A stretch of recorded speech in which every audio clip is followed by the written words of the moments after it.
नमस्कार, सुप्रभात। Gurugram degree college चक 5 वीलम में इस ऑनलाइन क्लास में आपका स्वागत है। मैं इस पल में हिंदी साहित्य पर आपको अवगत करवाऊंगा जो अपनी कालांश रहेगी कि बीए पार्ट सेकेंड ईयर पर अपने प्रकाश डाल रहे थे और सेकेंड ईयर में हम पढ़ रहे थे रीतिकाल में बिहारी पढ़ रहे थे। बिहारी ने भक्ति नीति और श्रृंगार जैसे पिछली क्लास में बताया था, भक्ति नीति श्रृंगार की त्रिवेणी लहरा रही है। किसके काव्य में? बिहारी के काव्य में भक्ति नीति और श्रृंगार की त्रिवेणी लहरा रही है। इस पर हम प्रकाश डाल रहे थे। इसके साथ साथ हमें ये भी ज्ञात होना चाहिए कि जो एग्जाम है उसमें कितनी व्याख्या पूछी जाएगी, कितने प्रश्न पूछे जाएंगे और किस प्रकार से अपने इसको विभाजित किया है। तो देखो कि आप जो यहाँ पे आपकी व्याख्या आएगी, ये आपकी व्याख्या 7 आएगी और जिसमें से आपको व्याख्या करनी है 5। इसी प्रकार से लघु प्रश्न, छोटे प्रश्न आपके आएंगे 10 और आपको 10 ही करने हैं। इसी निबंधात्मक जो प्रश्न है वो आएंगे आपके 4, जिसमें आपको करने हैं 2। समझ में आ गए? इसी प्रकार से ये जो व्याख्या है ये प्रत्येक व्याख्या 8 अंक की होगी, तो ये व्याख्या आपकी 40 अंक की होगी। इसी प्रकार से ये लघु प्रश्न है जो आपके 2 अंक का आएगा और 10 में से आपको 10 ही करने हैं। ये हो गया आपका 20। और इस प्रकार से ये 4 प्रश्न आएंगे, 2 करेंगे, 2 20 अंक के आएंगे, तो ये हो गया आपके 40। टोटल अंक आपके 100 अंक बनेंगे। अपने व्याख्या 7 में 5 करेंगे, लघु प्रश्न 10 में से 10 ही करने पड़ेंगे अपने को।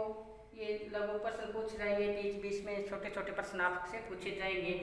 ये पूरा का पूरा रीतिकाल का जितना भी है, केशव से लेके गणानंद, बिहारी आलम, जितने भी है सेनापति, उसमें से 4 प्रश्न पूछे जाएंगे, जिसमें आपको 2 प्रश्न करने हैं। इस प्रकार से अपना ये प्रश्न पत्र विभाजित रहेगा। तो इस प्रकार से हम आगे चलते हैं, क्योंकि हमें ज्ञात होना चाहिए जिस गांव, जिस शहर को हम जा रहे हैं उसका हमें रास्ते का पता हो तो हम अच्छी तरह से पहुंच सकते हैं। अगर अपने रास्ता ही पता नहीं है, जाना हो विजयनगर चल पड़े राशि नगर की ओर, तो चलते जाओगे दूरियां बनती जाएगी। इस प्रकार से हमें अवगत नहीं होगा। तो चले अपने टॉपिक पे। अपने पढ़ रहे थे श्रृंगार से, पढ़ रहे थे भक्ति से, पढ़ रहे थे सभी से। तो इसी क्रम में हम आगे चले। तो देखना कि डिठे न पट समान दुति, डिठे न परतु समान दुति,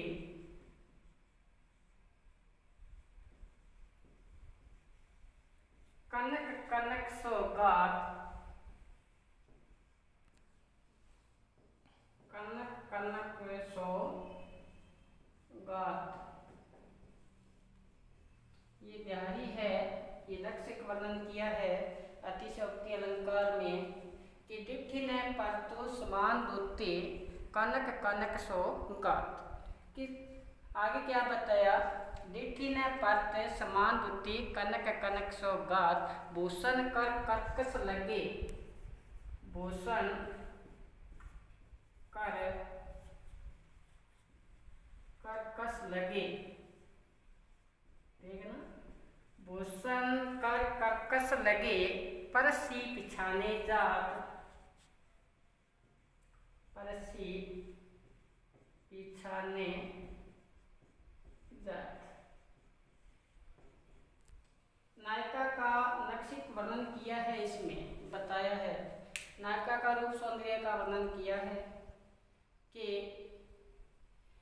नायिका का जो वर्ण है उसी प्रकार से उसके आभूषण है, उसके बारे में वर्णन किया गया है कि नायिका कहीं से आ रही थी तो उसको पहचानने में समस्या आ रही थी। कवि कह रहा है कि उसका जो आभूषण था और उसका जो रंग, आभूषण और उसका गौर वर्ण जो रंग है उसमें क्या हो गया, एकाकार की स्थिति आ गई, एक हो गए दोनों, पहचान नहीं सकते कि नायिका है या नायिका का गौर वर्ण है या आभूषण। दोबारा सुनो, डिट्ठी ने परत समान दुत्ती, दिखाई नहीं देता, समान दुत्ती है, चमक है, आभा है, प्रकाश है, दुत्ती का मतलब प्रकाश है। कनक कनक सो गात, गात का मतलब शरीर, उसका शरीर है वो कैसा है, सोना, सोने जैसा। कनक कनक सो गात, शरीर उसका ऐसा है जैसा क्या है, सोना। आप पहचानेंगे कैसे भाई, अपने रीति काल में जो नायिका है ये क्या होती है, कोमल, और जो आभूषण है ये क्या होता है, कठोर। आभूषण क्या है, कठोर। भूषण कर कर्कश लगे, जो आभूषण को हाथ से छुएंगे तो वो क्या लगेंगे, कठोर लगेंगे। परसी पिछाने जात, हमें स्पर्श करने से ही पता चलता है। हमें कब पता चलेगा, जब हम स्पर्श करेंगे तब पता चलेगा कि इसकी गौरवर्ण शरीर की चमड़ी ऐसी है या उसने ऐसा आभूषण धारण कर रखा है। दोबारा सुनो गौर से, डिट्ठी ने परतु समान दुत्ती, दिखाई नहीं देता, समान दुत्ती है, प्रकाशमान है। किसका प्रकाशमान है, एक तो उसका आभूषण, एक तो उसका क्या आभूषण, दूसरा उसकी चमड़ी, चमड़ी के लो, गौरवर्ण शरीर के लो। दिखाई नहीं देता, समान दुत्ती है, समान प्रकाशमान है, आभा है। कनक कनक सौगात, उसका जो शरीर है ना वो सोने जैसा हो गया। सोना जैसा कैसे बताया कि चमड़ी भी क्या है, स्वर्ण वर्ण जैसी है और आभूषण भी स्वर्ण वर्ण जैसे है। तो भूषण कर्कश लगे, भूषण वो क्या लगता है, आभूषण है, वो हाथ से छुएंगे तो क्या लगेगा, कठोर लगेगा। और परसी बिछाने जा, तब पता चलेगा हमें कि नायिका ने क्या पहन रखा है, आभूषण। वो कहते हैं ना, लाली में लाली मिल गई, गोरे मुख ना लखाई, कि हमें पता नहीं चलता, रंग में एकाकार की स्थिति आ गई, ऐसे ही तो उसका आभूषण हो गया, वैसे ही उसका क्या हो गया, रंग हो गया। एकाकार की स्थिति से पता नहीं चलता। देखो नायिका का किस प्रकार से अतिशयोक्ति अलंकार में बताया है, तो समझ में आ गया होगा। आप क्या करो कि आपके पास रीति काल की, आपके पास रीति काल की पुस्तक होनी चाहिए पास में। सबसे मुख्य बात तो ये है, जब तक आपके पास पुस्तक नहीं होगी या फिर आपके पास क्या करो, आप रजिस्टर रखा करो, उसमें लिखा करो साथ साथ में, फिर याद रहती है। ऐसे मैं यहाँ बताता रहूँगा, आपके पास बुक्स नहीं है तो वो बात नहीं बनेगी। इसके लिए कुछ आप रीतिकाल की बुक्स ले लो, चाहे अपने महाविद्यालय से ले जाओ, आपके पास होगी। जैसे जैसे मैं कराता जाऊँगा आप उसी लगन के साथ, निष्ठा के साथ पढ़ोगे तो आपकी बात समझ में आ जाएगी। एक बार नहीं, 2 बार वीडियो देखोगे समझ में आ जाएगी। लगे रहेंगे, वो कहते हैं ना, एक अपने कबीर जी कहते हैं, द्वार धनी का पड़ा रहे, धक्का धनी का खाए। अपने किसी के द्वार पर बैठे रहेंगे तो एक न एक दिन हमें मंजिल मिल जाएगी। तो इसी प्रकार से हम आगे चलते हैं। देखना आगे का पदार्थ बिहारी कोशिश करते हैं कि मोटे मोटे तौर पे अपने बिहारी पढ़ लेंगे। देखना कि पत्रा ही तिथि पाइए, बार बार एग्जाम में पूछा जाता है ये, चाहे आप बीए का एग्जाम हो चाहे एमए का एग्जाम हो, उसमें ये बार बार आता है। पत्रा ही तिथि पाइए, वहाँ घर के चहु पास। देखो पत्रा ही तिथि पाइए, वहाँ घर के चहु पास, नित्य प्रति पुण्यो रहे, नित्य प्रति क्या रहे, पुण्यो रहे, उजास आनंद ऑफ उजास।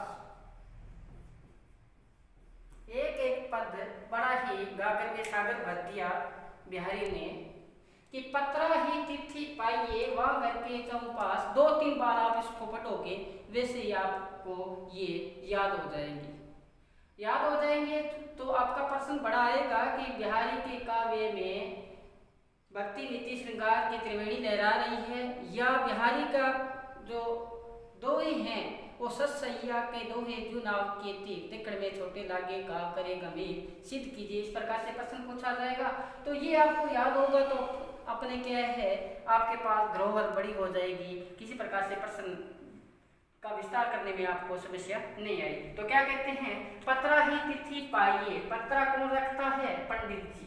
कौन रखते हैं? पंडित जी। पत्रा ही तिथि पाइए वह घर के चौपास। कहते हैं उस घर के पास हमें क्या खोलने की आवश्यकता पड़ी? पंचांग। क्या? पतरा। पंडित जी क्या रखते हैं? पंचांग रखते हैं। क्यों रखते हैं? तिथि बताने के लिए। पहले ये हुआ करता था, आज भी है कि जैसे जैसे बताते हैं कि आज क्या है, पूर्णिमा है, आज अमावस है, आज ये तिथि है, ये कौन बताते थे? पंडित जी बताते थे। तो कहते हैं कि पंडित जी को वहां पर पत्रा खोलने की आवश्यकता पड़ी। कहाँ पर पड़ी? उस घर के पास, उस घर में पत्रा खोलने की आवश्यकता पड़ गई। नित्य प्रति पुण्यो रहे, वहां पर सदैव क्या रहती है? पूर्णिमा रहती है। आनंद और उजास, उसके चेहरे से सदैव क्या रहता है? प्रकाश। अब दोबारा सुनो गौर से। पंडित जी जा रहे थे, एक जगह जा रहे थे तो अचानक देखा, रात्रि का समय था, अचानक देखा कि आज तो क्या नहीं है, पूर्णिमा नहीं है, फिर भी ये क्या है? प्रकाशमान कैसा है घर? तो मैंने बताया था ना कि नायिका का जो रूप सौंदर्य है, उसकी चेहरे की जो आभा है, उससे क्या होता है? उससे सदैव क्या होता है? प्रकाशमान होता है, सदैव प्रकाशमान होता है।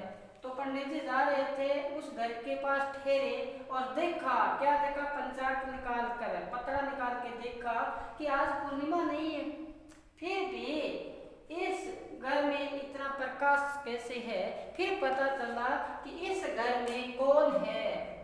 इस घर में नायिका है। और नायिका का जो चेहरे से घर में क्या हो रखा है? प्रकाश हो रखा है। तो देखो अतिशयोक्ति अलंकार में बताया।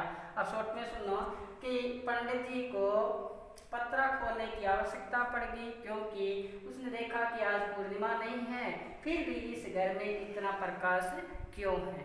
तो इस प्रकार से ये बताया है। तो आगे चले हम इसी प्रकार से।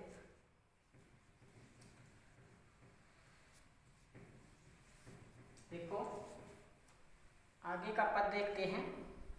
जो चाहो, जो चाहो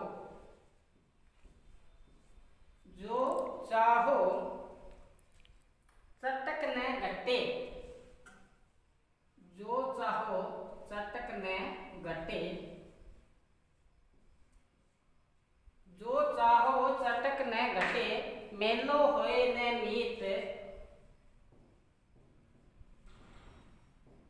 होए न मीत। जो चाहो चटक न घटे, मेलो होए न मीत। आगे बताया है, रज राजसु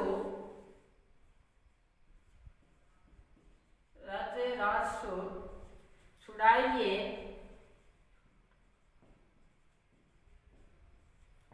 रज राजसु छुड़ाइए, नेह चीकने मित। नेह चीकने चित्त।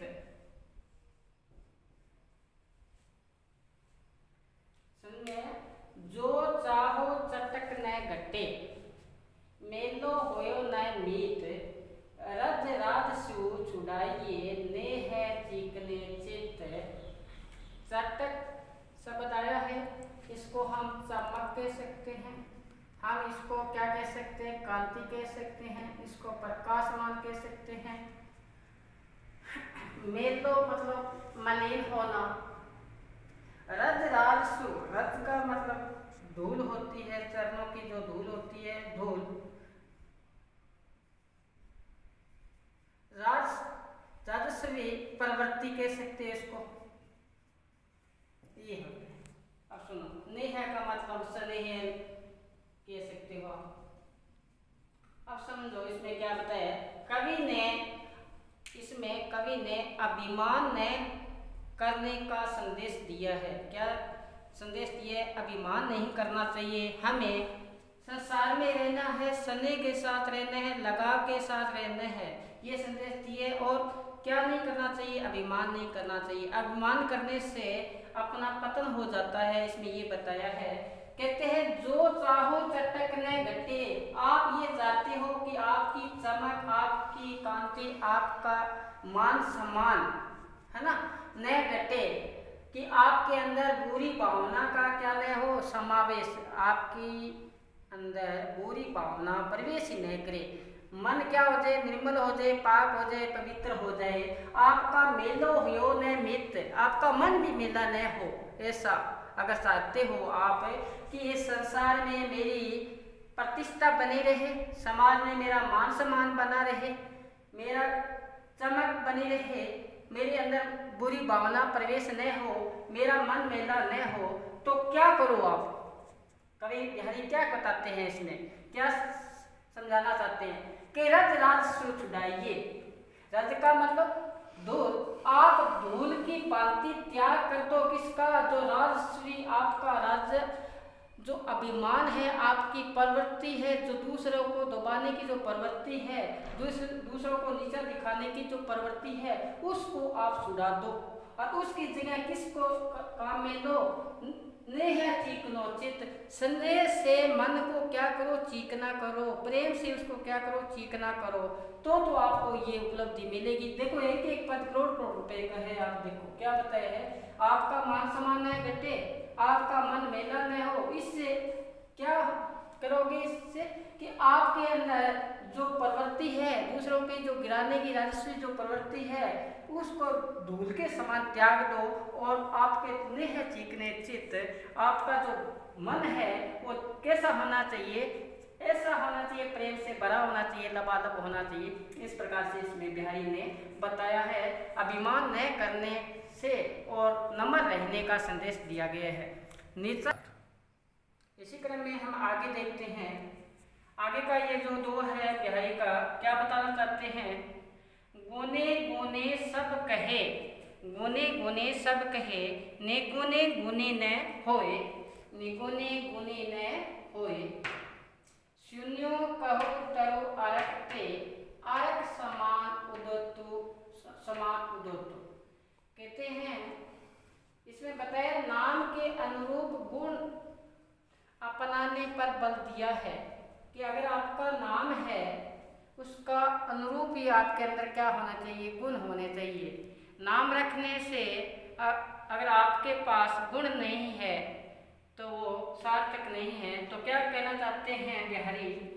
गुने गुने सब कहे, सब लोग उनको गुणवान कहता है, लेकिन जो गुणवान नहीं है वो गुणी कभी नहीं हो सकता। समझ में आई बात? सुन्यो कहूँ तरो अरकते, हमने सुना है कि अरक और अरक नाम तो एक समान ही है। एक अरक होता है, अरक का पेड़, अरक का पेड़। एक अरक होता है, एक जगह है सूर्य, सूर्य को भी क्या बोलते हैं? अरक बोलते हैं। समझ में आई? नाम तो एक ही है, यहाँ अरक है, यहाँ अरक है।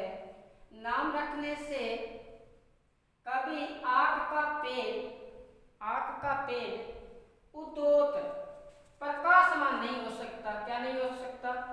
सूर्य तो सदैव क्या होता है? प्रकाशमान होता है, सभी को हमें प्रकाश देता है, उजाला करता है।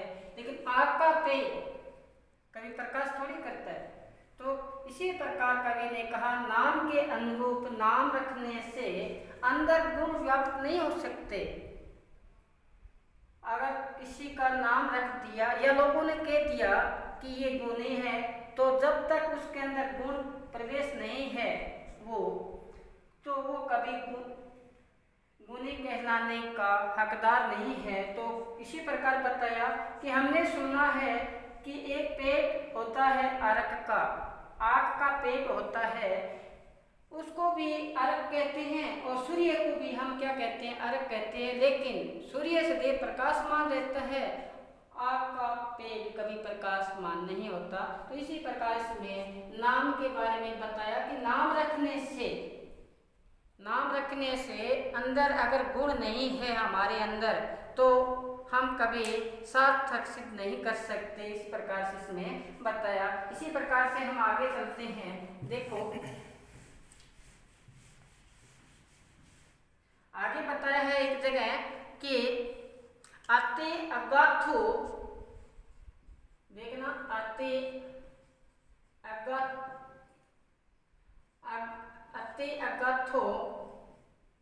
अति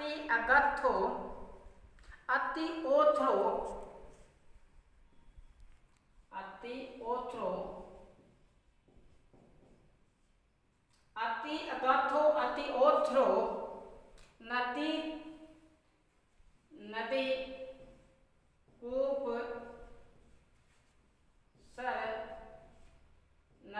कूप सर बाई,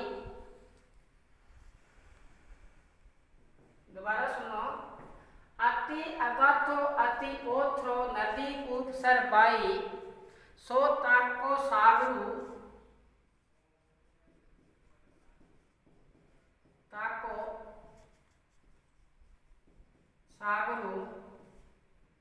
सो ताको सागरू, जाकी प्यास बुझाई,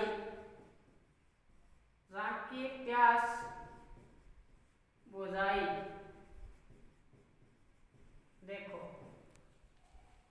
इसमें मन के मानने पर बल दिया गया है कि मन जहाँ अपना संतुष्ट हो जाता है वो ये चीज अपने अच्छी लगती है।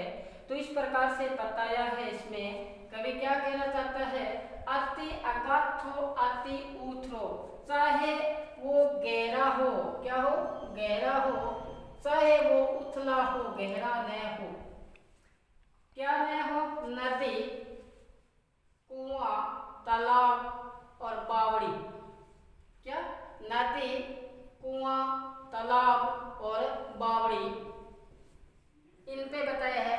कहते कोई व्यक्ति प्यासा है, सुनो, कोई व्यक्ति प्यासा है और हाय पानी करता भागा फिर रहा है, उसको पानी नहीं मिल रहा, उसको क्या नहीं मिल रहा, पानी नहीं मिल रहा।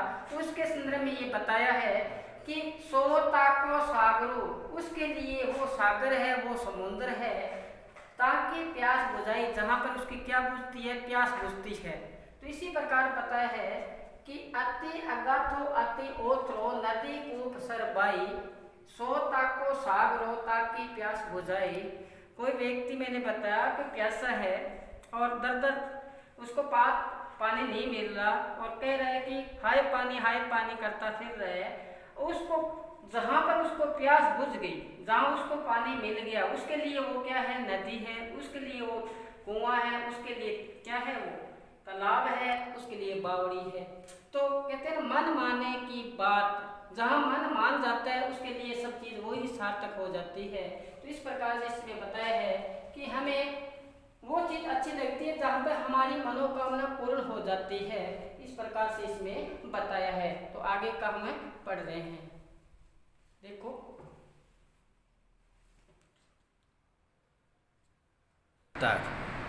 हाँ जी, तो इसी प्रकार से बताया, सुनो क्या बताया, अति अगाथो, अति ओथ्रो, नदी को पसर बाई, सो ताको सागरो, ताकि प्यास बुझाए।